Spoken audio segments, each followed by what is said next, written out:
ஸ்ரீ சங்கரா TV நேயர்களுக்கு வணக்கம். சுபதினம் நிகழ்ச்சியில் அனைவரையும் சந்திக்கிறதுல மிகவும் மகிழ்ச்சி.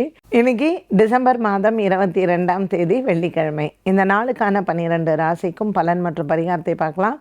அதோடு சேர்ந்து இன்னைக்கு என்ன கேள்வி அப்படிங்கிறதையும் தெரிஞ்சுக்கலாம். மேஷராசி நேயர்களுக்கு குரு சந்திர யோகத்துடன் ஆரம்பிக்குது இந்த நாள். ஸோ பெண்களுக்கு ரொம்ப மங்களகரமான ஒரு நாள்னு சொல்லலாம். மார்கழி மாதத்தில் வெள்ளிக்கிழமையான இன்று ஆண்டாளை நம்ம பிரார்த்தனை செய்து நாளை தொடங்கலாம். இன்றைக்கி இந்த திருமண யோகம் வேண்டுபவர்கள் மற்றும் ரொம்ப நாளாக என் பொண்ணுக்கு கல்யாணம் ஆகலை, இல்லை 2வது திருமணம், இதுக்கெல்லாம் இன்றைக்கி பரிகாரம் செய்கிறதுக்கு ஒரு சூப்பரான டே அப்படின்னு சொல்லலாம். ஏன்னா ராசியிலேயே சந்திரனும் குருவும் இருக்காங்க. 7ஆம் இடத்தில் இருக்கக்கூடிய சுக்கிரன், 8ஆம் இடத்தில் இருக்கக்கூடிய புதனும் செவ்வாய். இந்த காம்பினேஷன் மேஷராசி நேயர்களுக்கு திருமண யோகங்களை கொடுக்கக்கூடிய ஒரு நாளாக அமைகிறது. ஸோ அதற்கான பிரார்த்தனைகள், அதற்கான பரிகாரங்கள் மற்றும் அதற்கான முயற்சிகளையும் இன்றைய நாளில் எடுக்கலாம். மார்கழி மாதத்தில் கல்யாண விஷயம் பேசலாமான்னா தாராளமாக பேசலாம். அதில் எந்த விதமான தவறும் கிடையாது. மேஷராசிக்கு இன்றைக்கி வேலையெல்லாம் எப்படி இருக்கும்? சனி பகவான் தான் மாறி இருக்காரு. அதனால் 11ஆம் இடத்தில் இருந்த இந்த சனி பகவானும் பாக்கியத்தில் இருக்கக்கூடிய நம்ம சூரிய பகவானும் நல்ல உங்கள் முயற்சிகளுக்கெல்லாம் வெற்றி மற்றும் என்ன நம்ம பண்ணணும்னு நினைக்கிறோமோ அதற்கான பிளானிங்கை இந்த டேயில் நம்ம ஆரம்பித்தோன்னா ஒரு சூப்பரான ஒரு ஃப்ரைடேயாக இன்றைக்கி இருக்கும். மேஷராசினியர்கள் இன்று யாரை வணங்கலாம்? ஆண்டாளை வணங்கி வாரணம் ஆயிரம் மற்றும் பாசுரங்கள் திருப்பாவையை படித்தால் இந்த நாள் நல்ல நாள். ரிஷபராசினியர்கள் இன்றைக்கி நாள் முழுவதுமே ரிஷபராசினியர்களுக்கு ஒரு மன நிறைவு இருக்கும். 12ஆம் இடத்தில் குருவும் சந்திரனும் இருந்தாலும் கூட லாபத்தில் இருக்கக்கூடிய இந்த ராகு பகவானின் சஞ்சாரம் ரிஷபராசி நேயர்களுக்கு நல்ல ஒரு லாபகரமான நாளாக அமைகிறது. 5ஆம் இடத்தில் கேது, 6ஆம் இடத்தில் சுக்கிரன். இந்த கிரக சஞ்சாரங்கள் ரிஷபராசி நேயர்களுக்கு நல்ல ஒரு மன அமைதி, குடும்பத்தில் சந்தோஷங்கள் மற்றும் பலவிதமான இன்றைக்கி தன லாபங்களையும் கொடுக்கக்கூடிய நாளாக இருக்கும். பங்கு சந்தையின் முதலீடுகள் லாபத்தை தரும். இன்றைய நாளில் இந்த ரிஷபராசி அன்பர்களுக்கு நல்ல செய்திகளும் காத்திருக்கிறது. இன்றைக்கி இவங்க இந்த 6ஆம் இடத்தில் இருக்கக்கூடிய சுக்கிரன், 7ஆம் இடத்தில் புதன் செவ்வாய் இருக்கிறதுனால குடும்பத்தில் பிரிந்தவர்கள் ஒன்று சேருவதற்கான முயற்சிகள் மற்றும் புதிய வியாபார முயற்சிகளுக்கு இன்றைய நாளில் உங்களினுடைய முயற்சிகள் வெற்றி அடையும். பல பேர் இன்றைக்கி ஆரம்பிக்கலாமா அப்படிங்கிற ஒரு சின்ன தாட்லேயும் இருப்பாங்க. ஸோ இன்றைய நாளில் எந்த ஒரு விஷயத்தை ஆரம்பித்தாலும் லாபங்களை எதிர்பார்க்கலாம். மிதுன ராசி நேயர்கள் லாபத்தில் இருக்கக்கூடிய சந்திரன் மற்றும் குரு. மிதுன ராசி நேயர்களுக்கு 10ஆம் இடத்தில் இருக்கக்கூடிய ராகு மற்றும் பாக்கியத்தில் இருக்கக்கூடிய சனி பகவான். இந்த கிரக சஞ்சாரத்தில் மிதுன ராசி நேயர்களுக்கு நல்ல ஒரு மனதிடமான ஒரு நாளாக இருக்கும். இவ்வளோ நாளாக இந்த அஷ்டமத்தில் இருந்த சனி ஒரு விதமான ஒரு பய உணர்வை கொடுக்கலாம். ஒரு ஃபேமிலியை பற்றின ஒரு பயம், தொழிலை பற்றின ஒரு பயம். ஸோ இந்த மாதிரியான சின்ன சின்ன பய உணர்வை கொடுக்கும். மிதுன ராசி நேயர்களுக்கு இந்த சனியின் மாற்றம் மற்றும் இப்போ இருக்கக்கூடிய சூரியன் மற்றும் 6ஆம் இடத்தில் இருக்கக்கூடிய புதன் செவ்வாய், இந்த கிரக சஞ்சாரங்கள் நமக்கு மனதில் இருக்கக்கூடிய பய உணர்வை நீக்கி நல்ல ஒரு முன்னேற்றத்தை தரக்கூடியதாக அமையக்கூடும்.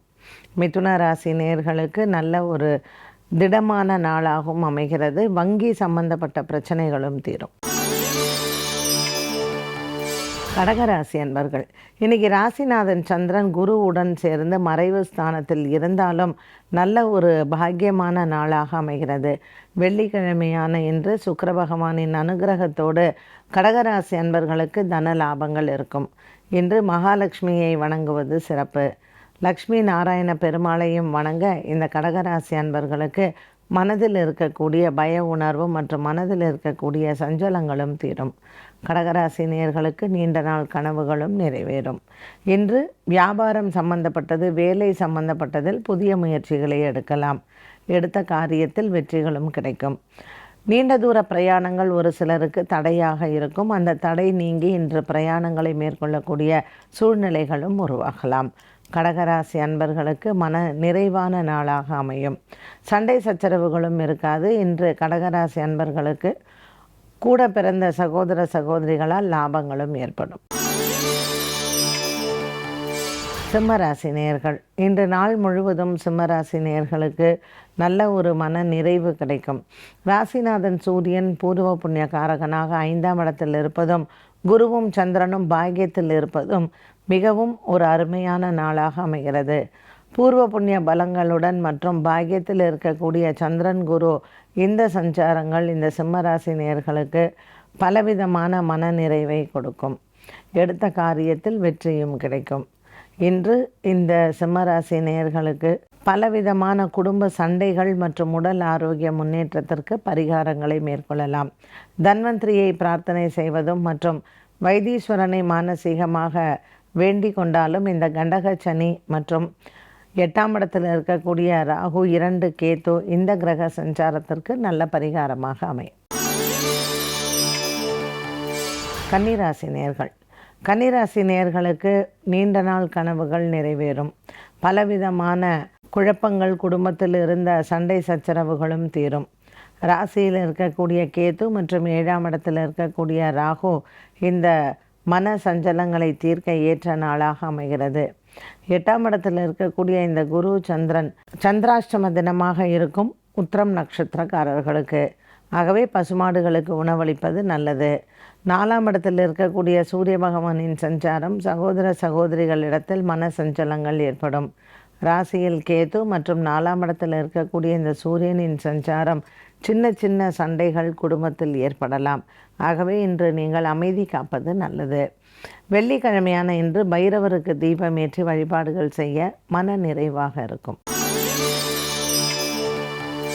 துலாம் ராசி நேயர்கள், ராசியில் இருக்கக்கூடிய சுக்கிர பகவான் 7ஆம் இடத்தில் இருக்கக்கூடிய குருவும் சந்திரனும் காதலர்களுக்கு ஏற்ற நாளாக அமையும். இன்று கணவன் மனைவி உறவு மற்றும் காதல் வாழ்க்கையில் நல்ல ஒரு திருப்தியும் சந்தோஷமும் ஏற்படும். பாக்கியத்தில் இருக்கக்கூடிய புதனின் சஞ்சாரம் 2ஆம் இடத்தில் குடும்பஸ்தானத்தில் இருப்பது நல்ல ஒரு மன நிறைவை கொடுக்கும். இன்று மகாலட்சுமியினுடைய அனுகிரகம் உண்டு. துலாம் ராசி நேயர்களுக்கு பங்கு சந்தையின் முதலீடுகள் மற்றும் தங்கம் வெள்ளி வாங்குவது இன்றைய நாளில் உங்களுக்கு சிறப்பு பலனை தரும். விருச்சிக ராசி நேயர்கள், இன்று நாள் முழுவதும் விருச்சிக ராசி நேயர்களுக்கு நல்ல ஒரு மனதில் சந்தோஷங்களை கொடுக்கக்கூடிய நாளாக அமைகிறது. ராசியில் இருக்கக்கூடிய புதன் மற்றும் செவ்வாய் 6ஆம் இடத்தில் இருக்கக்கூடிய குருவும் சந்திரனும் சின்ன சின்ன கடன் பிரச்சனைகள் இருப்பின் அது நல்ல ஒரு மாற்றத்தை கொண்டு வருவார். ராசியில் புதனும் செவ்வாயும் சற்று உடல் ஆரோக்கியத்தில் பெண்களுக்கு கவனமாக இருக்க வேண்டிய நாளாக இருக்கும். உடைமைகளை பத்திரமாக பார்த்து கொள்ளவும். கொஞ்சம் நீண்ட தூர பிரயாணங்கள் உங்கள் மனதிற்கு திருப்தியை தரலாம். விருச்சிக ராசி நேயர்களுக்கு இன்றைய ஏற்படக்கூடிய பிரயாணங்கள் பல நாட்களாக நீங்கள் எதிர்பார்த்து முடியாமல் போன விஷயங்கள் இன்று தொடர மனதிற்கு அமைதியும் சந்தோஷமும் கிடைக்கும். தனுசு ராசி நேயர்கள், இன்று நாள் முழுவதும் தனுசு ராசி நேயர்களுக்கு வேலை சம்பந்தப்பட்ட விஷயங்களில் மாற்றங்களை இடம்பெறலாம். 10ஆம் இடத்தில் இருக்கக்கூடிய கேது பகவானின் சஞ்சாரம் சில மாற்றங்களை கொண்டு வரும். ராசியில் இருக்கக்கூடிய சூரியன் மற்றும் 10ஆம் இடத்தில் இருக்கக்கூடிய கேது பகவானின் சஞ்சாரம் தனுசு ராசி அன்பர்களுக்கு உயர் அதிகாரிகளிடத்தில் வாக்குவாதங்கள் வந்து போகலாம். சனியின் மாற்றமானது இந்த அலுவலகம் சார்ந்த விஷயங்களில் இருக்கக்கூடிய பிரச்சனைகள் பெரிதளவுக்கும் பாதிப்புகளை கொடுக்காது. வெள்ளிக்கிழமையான இன்று மகாலட்சுமியை பிரார்த்தனை செய்யலாம். குபேரனுக்கு அர்ச்சனை செய்ய இன்று உங்களுக்கு தன லாபங்கள் நன்றாகவே அமையும்.